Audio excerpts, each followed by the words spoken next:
Hello everyone, welcome to my YouTube channel. आप सभी का स्वागत है हमारे आज के इस वीडियो में। और फ्रेंड्स, इस वीडियो में हम लोग बात करने वाले हैं रेलवे में आने वाली न्यू वैकेंसी के बारे में। एक बहुत बड़ा अपडेट आया है। जैसा कि आपको पता है सभी लोगों को कि कुछ दिन पहले एनआरए और सीईटी को लागू करने की बात जो है वो कही गई थी और बताया गया था कि 2024 में जो एग्ज़ाम्स होंगे उसमें एनआरए यानी कि नेशनल रिक्रूटिंग एजेंसी और सीईटी यानी कि कॉमन एलिजिबिलिटी टेस्ट का जो है वो प्रयोग किया जाएगा। अब वहाँ पे जो है बहुत सारे स्टूडेंट को दिक्कत ये थी कि अगर एनआरए सीईटी लागू होता है तो जो प्रीलिम्स एग्ज़ाम है रेलवे का उसमें इंग्लिश या फिर हिंदी जो है वो इंक्लूड हो सकता था।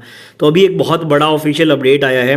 रेलवे की जो भी न्यू वैकेंसी है, क्या उसमें एनआरए सीईटी लागू होने वाला है, उसके रिगार्डिंग ऑफिशियल अपडेट आया है। और आप कह सकते हैं कि रेलवे की जो नई वैकेंसी आने वाली है उसका अगर आप लोग इंतज़ार कर रहे हैं तो आपके लिए बहुत ही अच्छी खबर है, क्योंकि एनआरए सीईटी यहाँ पर लागू होने के चांसेस बहुत ही कम लग रहे हैं। और अगर एनआरए सीईटी लागू नहीं होता है तो पुराने पैटर्न से अगर एग्ज़ाम होता है तो आपका जो सिलेबस है वो ऑलमोस्ट सेम ही रहेगा। और जो स्टूडेंट माइनर मार्क्स से पिछले एग्जाम्स में रह गए थे उनको बड़ा बेनिफिट है कि सेम सिलेबस ही उनको यहाँ पे पढ़ना पड़ेगा। तो चलिए पूरी खबर देख लेते हैं। उसके अलावा एक और आर्टिकल का रिप्लाई भी हमारे पास है, वो भी हम लोग देखेंगे। लेकिन पहले हम लोग बात कर लेते हैं ये एनआरए और सीईटी वाले मुद्दे पे। तो देखो यहाँ पर एक आरटीआई लगाया गया था जिसका रिप्लाई यहाँ पे मिला है। ये 15/9/2023 को आरटीआई लगाया गया था और इसका भी लेटेस्ट रिप्लाई मिला है। और इसमें बेसिकली जो सवाल पूछे गए थे वो एनआरए सीईटी के रिगार्डिंग ही पूछे गए थे। जैसे कि यहाँ पे पहला सवाल इन्होंने पूछा था, has the decision on date of NRA CET examination finalised by the expert committee, यानी कि जो एक्सपर्ट कमेटी बनाई गई थी, क्या उन्होंने एनआरए सीईटी एग्जामिनेशन के जो चीज़ें हैं, जो ब्लूप्रिंट है, क्या उसको फाइनलाइज किया है। तो रिप्लाई में उन्होंने कहा है कि date of conduct of NRA CET is yet to be finalise, यानी कि अभी तक फाइनलाइज नहीं हुई है। ठीक है, आगे मैं इसका कंक्लूजन भी आपको समझाऊंगा कि कैसे ये गुड न्यूज़ है। पहले एक बार इसको देख लेते हैं। दूसरे क्वेश्चन में पूछा गया था, has the decision on syllabus exam pattern has been finalised by the expert committee, कि जो एग्जाम का पैटर्न है, जो सिलेबस है, क्या उसको फाइनलाइज किया गया है।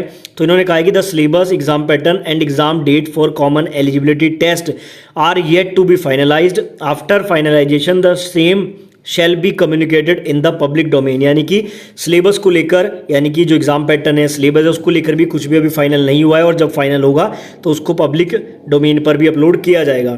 थर्ड क्वेश्चन पूछा गया था, to finalise the syllabus scheme of examination fees structure normalisation etcetera, यानी कि जो एग्जामिनेशन है, स्ट्रक्चर है, फीस है, नॉर्मलाइजेशन है, इन सभी NRA CET exam expert advisory committee has been set up provide the soft copy of final report of committee.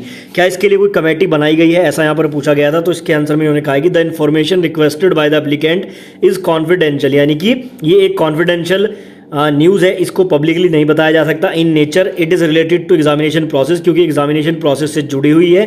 The confidentiality of the process and procedure of conducting recruitment exam is essential to maintain the integrity and sanctity of examination. The information can not be share, यानी कि इसलिए हम ये information आपके साथ share नहीं कर सकते हैं। तो देखो चीज़ें अभी तक फाइनलाइज नहीं हुई है। चौथे क्वेश्चन में इन्होंने पूछा था यहाँ पर कि provide the expected tentative date या फिर year of common eligibility test to be conducted by NRA, यानी कि जो एनआरए और सीईटी लागू होगा इसका एक्सपेक्टेड मंथ या फिर ईयर बताया जाए। तो उन्होंने कहा कि date of conduct of NRA CET is yet to be finalise, यानी कि अभी तक ये चीज़ें फाइनलाइज नहीं हुई है कि किस एग्जाम में और कब और क्या सिलेबस रख के जो है एनआरए सीईटी को लागू करना है। तो अच्छी खबर यहाँ से ये निकलती है कि जो अपकमिंग रेलवे की वैकेंसी है, देखो अगर अभी तक चीज़ें फाइनलाइज नहीं हुई है तो बहुत ज़्यादा उम्मीद इस बात की है कि रेलवे की जो 2024 में वैकेंसी आने वाली है उसमें ये चीज़ें लागू नहीं होंगी और पुराने पैटर्न पर ही आपका एग्जाम कराया जाएगा।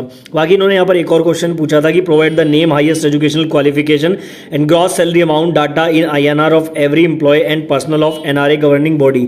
ठीक है, तो एनआरए गवर्निंग बॉडी यानी कि जो भी इसको गवर्न करेगी उसके बारे में पूछा था कि कौन कौन है। तो इन्होंने चेयरमैन, सेक्रेटरी और डायरेक्टर के बारे में बता दिया है और उनकी सैलरी वगैरह यहाँ पे डिस्कस की है। तो ये यहाँ पे जो है इंपॉर्टेंट आर्टिकल रिप्लाई है। एनआरए सीईटी लागू होने के चांसेस अभी भी बहुत कम लग रहे हैं। जैसा कि पिछले कुछ दिनों में खबर आई थी कि एनआरए सीईटी लागू हो जाएगा, लेकिन मुझे जहाँ तक लगता है कि अभी भी जो रेलवे की अपकमिंग वैकेंसी है उसमें एनआरए सीईटी लागू होने के चांसेस बहुत कम लग रहे हैं, क्योंकि देखो गवर्नमेंट का फोकस ज़्यादा इलेक्शन पर है और एग्जामिनेशन पर इतना फोकस नहीं रहता है।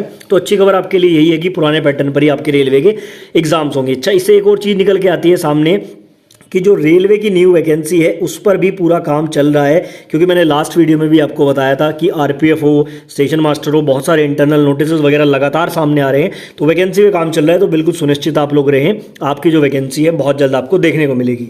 अब एक और आरटी का रिप्लाई हमारे पास है, ये भी इंपॉर्टेंट है, साउथ सेंट्रल रेलवे सिकंदराबाद की तरफ से 17/10/2023 का ये आरटी का रिप्लाई है, और इसमें बेसिकली कुछ सवाल पूछे गए थे। अब यहाँ पे भी आपके लिए गुड न्यूज़ है, बड़ी संख्या में जो सीट्स हैं वो यहाँ पर वैकेंट हैं ग्रुप डी में, और पूरा डाटा इन्होंने जारी किया है।